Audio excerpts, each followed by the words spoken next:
Welcome to the Wanderers History Podcast and to a new episode from a mini-series that I've thought about doing for a long time, where I talk about what I think are some of the best history books that have influenced me throughout my life. As a note, this is an entirely personal opinion based on the history that I've studied way back at the university during my undergrad and postgrad, but also other history books that I've come across that I think are really good. As a result, these books will understandably revolve around the 15th, 16th, 17th centuries. Having said that, of course, there will be many exceptional books that you might have read, say about like the history of the Mongols, or a very specific history of Karelia, or the history of Yugoslavia, and the examples are almost countless. What I'm trying to say is that with history being such a broad and encompassing discipline, it's hard to even compile a list of the top 100 history books ever written. And with that in mind, I want to start with arguably my favorite history book, a book that has influenced me greatly, and a book from one of my favorite historians. And that is, I would say that it's more of an encyclopedia than a book, first of all. And that is the Mediterranean and the Mediterranean world during the age of Philip II, which comes in 2 volumes, written by Fernand Braudel, one of France's most important historians, and I would say one of the most important European historians. The edition that I possess is from 1995. It's translated into English by Shane Reynolds, and it was published by the University of California Press. This original work was published firstly in French in 1949, with a second revised edition in 1966. Fernand Braudel was also known for another set of quite impressive research projects. So the Mediterranean was the first one. Then there was his work on civilization and capitalism. And then he had the identity of France, which was unfinished. And the thing about Braudel is his analysis of the large-scale economic and social factors that make history happen. And that's why he deals with such a broad and complex topic, which is A, the Mediterranean, B, the Mediterranean in the 16th century, and C, the Mediterranean during the reign of one of its most important and consequential figures, which was Philip II of Spain. Now, as someone who studied the decline of the Venetian Republic in the 16th century in the Mediterranean, this book proved very crucial to me. Philip II was arguably one of the most influential actors in the Mediterranean in that century, along with the Ottomans. During his time, significant shifts and events take place. We have Malta, we have the war in Cyprus between the Venetians and the Ottomans. Spheres of influences within the Mediterranean shifted back and forth, or better said, west and east. Philip II wanted to keep the Ottomans as far away as possible from Malta, Sicily, and broadly the Italian peninsula. And in a way, the Ottoman conquest of Cyprus redirected their attention from the west of the Mediterranean. And we know all about, I've spoken about in the previous series about Suleiman, the magnificent naval campaigns in the western Mediterranean in the first half of the 16th century. And we have this redirection more eastwards in Venice's sphere of influence. Now, this book, and this is, again, to restate, this is about the second volume, is gargantuan in terms of length and its detailed approach. It's a very specific type of history, the one that Fernand Braudel and the French school in that era wrote. In the interest of keeping this video a bit shorter, I will focus on volume number 2, and I'll offer like a rundown of its structure and topics. So volume number 2 starts with chapter 4 relating to empires. And within here we've got like a couple of subdivisions, the origin of empires, and here he discusses about the Turkish ascendancy from Asia Minor to the Balkans, the Ottomans in Syria and Egypt, the Turkish Empire seen from within, and then, as I've said before, it goes to the other side of the coin when it comes to the Mediterranean, and that is Spain. So Charles V, Philip II, and the transition between them is important to analyze over here. Then, within the second part of chapter 4, we have notions about the state, resources, and weakness. Chapter 5 is more of a societal analysis. It talks about the reaction of the nobility to the major war events happening there. Then there is an important element which often accompanies war, and that is poverty, banditry, unfinished revolutions, class struggles, the increase in banditry, the issue of slavery, which is quite important as well. And then chapter 6 looks at civilizations. We have, it's entitled Mobility and the Stability of Civilizations, and it looks at how cultural exports traveled, the cultural diffusion and resistance. Greek civilization, did it survive? And that's a very important topic when talking about the Ottoman Empire and Rumelia as a whole, the European part of the Ottoman Empire. Then we have the issue of overlapping civilizations. And as I've said before, the Turks in the Eastern Balkan plains. We talk about, Braudel talks about Islam in Spain with the Moriscos, the Morisco Rebellion. He dedicates quite a bit to the drama of Granada and the aftermath. Subchapter 3 here, it's also, he discusses about the destiny of the Jews in the 16th century, and that is quite a significant topic. Another very important topic is the forms of war, and I feel like here I'd like to come back to this topic when discussing about the military revolution. Not just Geoffrey Parker, but there are a few other historians who have analyzed this very, very complex phenomenon in history, and I'll want to come back at a different date to analyze this a bit further. Piracy, interestingly, is also analyzed within this context, and as we all know, the corsairs in the Mediterranean proved very valuable assets to the Ottoman navy, not just in the 16th century, but also before and after. Now, part 3 is entitled Events, Politics, and People. What I like about this, it's a very chronological approach, and to be fair, it's one that has often inspired me, not just with like the podcast, and you can see that there is kind of a clear, especially when I talk about the Ottoman-Venetian War of Cyprus, that there are other, that I have also throughout my previous essays in my postgrad, I've liked this chronological but also causal approach when analyzing the second half of the 16th century. So having said that, the first subchapter is 1550-1559. War and Peace in Europe. And here we have the origins of war, 1545-1550, peace in the Mediterranean. Then Braudel presents the Africa affair, Mühlberg, and after.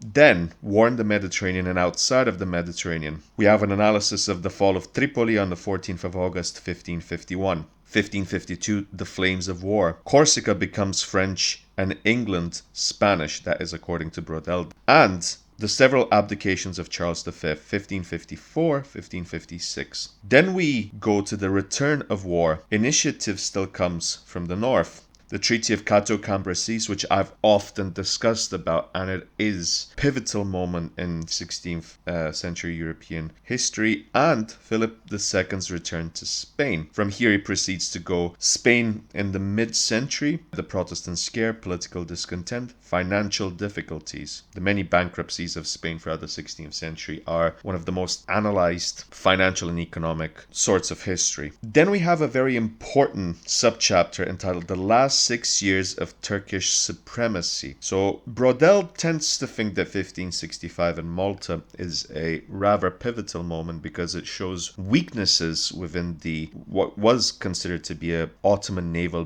behemoth. We've spoken about this many times before. And war against the Turk, a Spanish folly. And here Braudel analyzes the breakdown of Turco-Spanish negotiations, the naval supremacy of the Turks, and the Djerba expedition. Then we have Spain's recovery with the years 1561 to 1564. A double enemy, the Corsairs and the Winter Seas, 1561, 1564. Corsican uprising, and peace in Europe. Braudel goes on to present a few figures on the maritime recovery in Spain and Don Garcia de Toledo. Malta is an important subchapter here. Was it a surprise? The resistance of the Knights, the relief of Malta, and the role of Spain and Philip II in this, which has always been a bit disputed because there were many factors which led to the outcome at Malta. Please do check back with the episode, I think it was the one about Ivar Dragut Rais or one of the earlier episodes in the podcast. Then we go to the formation of the Holy League, in which many events had to take place in order for the Holy League to be formed in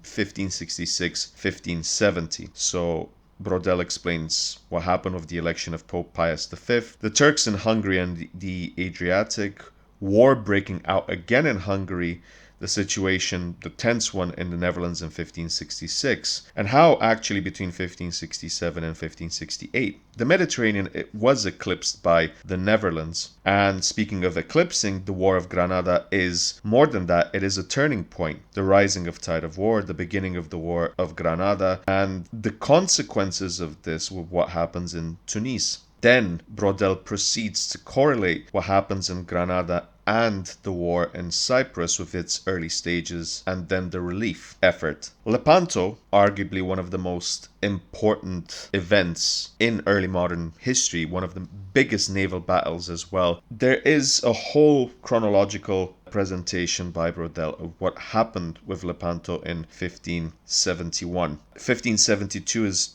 named as a dramatic year, with the French crisis up to the St. Bartholomew's massacre on the 24th of August 1572, Don John of Austria's orders and counter-orders in the summer of 1572, then Venice's betrayal and the two captures of Tunis between 1573 and 1574. Braudel presents Venice's case, the capture of Tunis by Don John of Austria, which was called another victory that led nowhere, the loss of Tunis in September 1574, and then towards the end we have Peace at Last in the Mediterranean, which goes into an important chapter called Turco-Spanish Peace Treaties between 1577 and 1584. We have Margliani's peace mission between 1578 and 1581, and we have the 1581 agreement. By that point we have another Ottoman Sultan. Selim II passes away, Murad III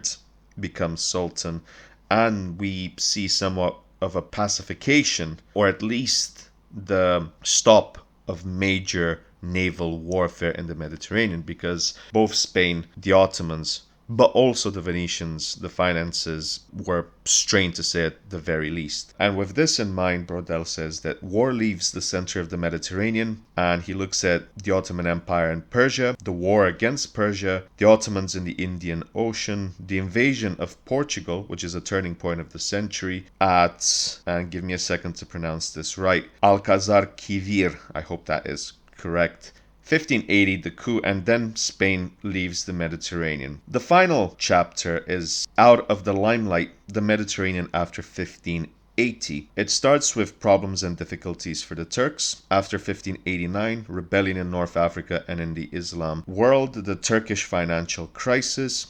1593-1606, the resumption of major offensives on the Hungarian front, and then from the French Civil War to open war of Spain 1589-1598, the wars of religion in Mediterranean France, the Franco-Spanish War 1595-1598, the end of naval war in which Gian Andrea Doria refuses to fight the Turkish fleet in between August and September of 1596, and the conclusion with the death of Philip II in September 1598. So just from reading, and that's not even entirely the whole table of contents, we get the scope and scale of this book. It's quite impressive. This book is very good if you want to research something around this time in European history. Go to the sources section of this book, and you may be able to find some very helpful leads here, because there are sources from the Spanish, French, Italian, Vatican, Ragusa archives, the European archives outside the Mediterranean and France. The cartographical sources are phenomenal, some of the best, whether you're looking for economic and financial charts, for maps. The bibliography in this book is nothing short of spectacular. Now, obviously, because this book was written when it was written, a lot more research has been done in the meantime. I don't think there's that many revisions of this book, as we will see with another book which I'll discuss quite soon, and that is the History of Philip II by Geoffrey Parker. To conclude, This book is an almost invaluable source of information for anyone interested in the history of the Mediterranean, specifically in the 16th century, but also provides a lot of context from before that. It is an historical encyclopedia, and once again, if you're interested in this time of history, it's very well written as well. It's not dry. The volumes of information may seem a bit overwhelming, but once again, if you're in high school, if you're at university, I will easily recommend this as one of the best history books you can get your hands on, because the range goes far beyond any one historical category. That's the thing about this book. It's not just military history, but it's also socio-economic, the history of diplomacy. It's a history of characters as well. Yes, we do have Philip II in the main time, but also you get quite a bit on many Venetian doges, many popes, many French kings, Ottoman sultans, and Ottoman figures of state such as Grand Viziers and all of that. All in all, easily one of my favorite books, and one that has forever marked me as historian, as a student, and in the postgrad, and everything that followed afterwards. So that is what I would like to be the first review of many other history books. I hope you enjoyed it. Leave a comment in the comments section if you've read this book or if you want to read this book. What's your opinion about Braudel's work? Maybe I can come back with his other major blocks of historical work. But there are at least 3 or 4 other books that I like to speak about in the meantime. Some of you might be able to guess 1 or 2 of these. I'm looking forward to just continuing these. It's sort of a review section of the podcast, and I hope you find it informative and of use. Thank you for listening to this episode of the Wanderers History Podcast. Please like and subscribe. It helps the channel quite a bit. And until the next time, all the best.